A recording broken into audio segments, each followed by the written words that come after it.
नमस्कार मित्रों, मेरा नाम राहुल वैष्णव। आप सबका हार्दिक स्वागत है कबीर कोचिंग क्लासेस में। आज की क्लास में स्टडी करेंगे यूएस प्रेसिडेंशियल इलेक्शन के बारे में। राष्ट्रपति चुनाव जो होने वाला है अमेरिका में 3 नवंबर को, तो चलिए स्टार्ट करते हैं इस बारे में। इस वीडियो लेक्चर में मैं आपको बताऊंगा कि अमेरिकी राष्ट्रपति का चुनाव कैसे होता है और अमेरिकी राष्ट्रपति चुनाव में कौन कौन से कॉन्स्टिट्यूशनल इशूज शामिल हैं और भारत का राष्ट्रपति चुनाव इस अमेरिकी राष्ट्रपति चुनाव से कैसे अलग हैं। भारत का राष्ट्रपति व अमेरिका के राष्ट्रपति में जमीन आसमान का फर्क है, क्योंकि भारत के राष्ट्रपति का महत्व नाम मात्र है और अमेरिका के राष्ट्रपति का महत्व वास्तविक महत्व है। एक्चुअली भारत में संसदीय शासन व्यवस्था यूके जैसी है, यूनाइटेड किंगडम जैसी है और भारत के राष्ट्रपति को मंत्रिमंडल या मंत्री परिषद की सलाह पर ही कार्य करना पड़ता है। भारत के राष्ट्रपति इंडिपेंडेंटली निर्णय ले सके ऐसी शक्ति उनको प्राप्त नहीं है। संसदीय शासन व्यवस्था प्रणाली में जो राष्ट्र प्रमुख या राज्य प्रमुख हेड ऑफ स्टेट होता है वो नॉमिनल होता है, उसके पास एक्चुअल रियल पावर नहीं होती है। तो चलिए स्टार्ट करते हैं। अमेरिका में राष्ट्रपति चुनाव प्रणाली कैसी है। अमेरिका का राष्ट्रपति न केवल औपचारिक प्रमुख होता है बल्कि वास्तविक प्रमुख भी होता है। जो ताकत भारत के पीएम के पास होती है वही ताकत अमेरिकी राष्ट्रपति के पास होती है, किंतु अमेरिका का राष्ट्रपति सैद्धांतिक तौर से भी राज्य का अध्यक्ष है, जैसे भारत में भारत के राष्ट्रपति पद होता है। इसीलिए अमेरिका का राष्ट्रपति बहुत ही ताकतवर होता है। अमेरिका का राष्ट्रपति का कार्यकाल 4 साल इतना फिक्स रहता है कि उसको हटाना लगभग असंभव के बराबर है, जबकि भारत में लोकसभा में बहुमत खत्म हो जाए तो एक दिन में सरकार गिर सकती है। अमेरिका में सरकारें इस तरह से नहीं गिरती हैं, केवल एक तरीका होता है महाभियोग का, जो आज तक 1789 से लेकर एक भी अमेरिकी राष्ट्रपति महाभियोग से हटा नहीं है। 3 बार प्रयास हुए हैं लेकिन इसके बावजूद कोई हटा नहीं है, क्योंकि अमेरिकी राष्ट्रपति को हटाना बड़ा मुश्किल काम है।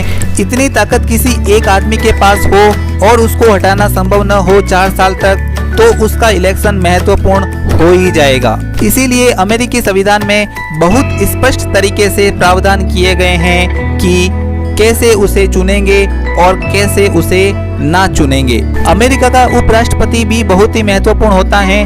भारत में अगर राष्ट्रपति की मृत्यु हो जाए या वह इस्तीफा दे दे या बीमार हो जाए या उस पर महाभियोग लग जाए और वह हट जाए तो भारत का राष्ट्रपति उतने समय तक पद निर्वाह करता है जब तक नए राष्ट्रपति का चुनाव नहीं हो जाता है।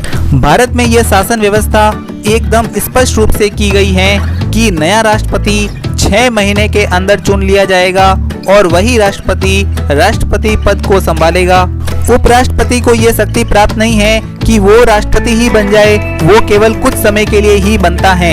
अमेरिका के संविधान निर्माता इस बात को लिखना भूल गए थे कि अगर राष्ट्रपति की मृत्यु हो जाए या ऐसी कोई स्थिति हो जाए तो उपराष्ट्रपति राष्ट्रपति बनेगा या केवल कार्यवाहक राष्ट्रपति बनेगा, मतलब उस पद का निर्वाह करेगा। सन 1789 में अमेरिकी संविधान लागू हुआ, अर्थात 4 मार्च 1789 में अमेरिकी राष्ट्रपति का पद जॉर्ज वॉशिंगटन ने संभाला था। सन 1841 में तत्कालीन अमेरिकी राष्ट्रपति विलियम हेनरी हैरिसन की मृत्यु हो गई तो उपराष्ट्रपति जॉन टायलर राष्ट्रपति का पद संभालने लगे। उस समय, क्योंकि उस समय अमेरिकी संविधान में लिखा हुआ था कि राष्ट्रपति की मृत्यु हो जाने के बाद या इस्तीफा के बाद उपराष्ट्रपति राष्ट्रपति के पद का निर्वाह करेगा। अमेरिकी संविधान बड़ा रोचक है, केवल प्रस्तावना और 7 ही आर्टिकल हैं।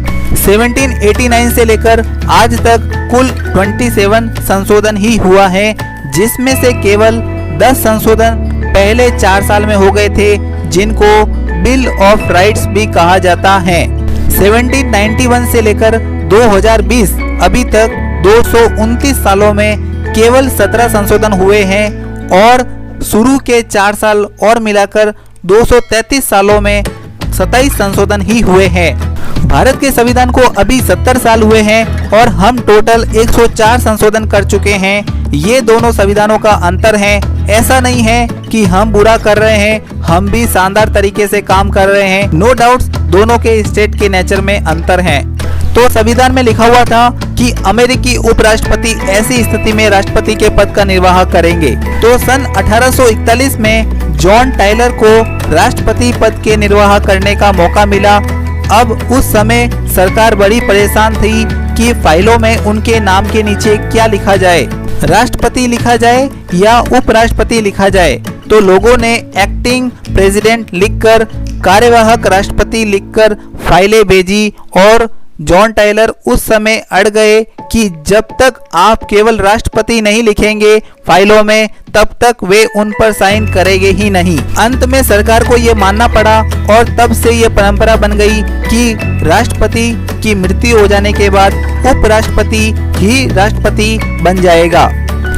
अब उपराष्ट्रपति राष्ट्रपति बन के क्या क्या कर सकता है, तो जानने के लिए देखिए मेरा next episode. So thanks for watching video and don't forget to press the bell icon of my channel। अगर आप इस चैनल पे नए हैं तो बेल आइकन को प्रेस करना ना भूले, सब्सक्राइब करना ना भूले। So thanks for watching video।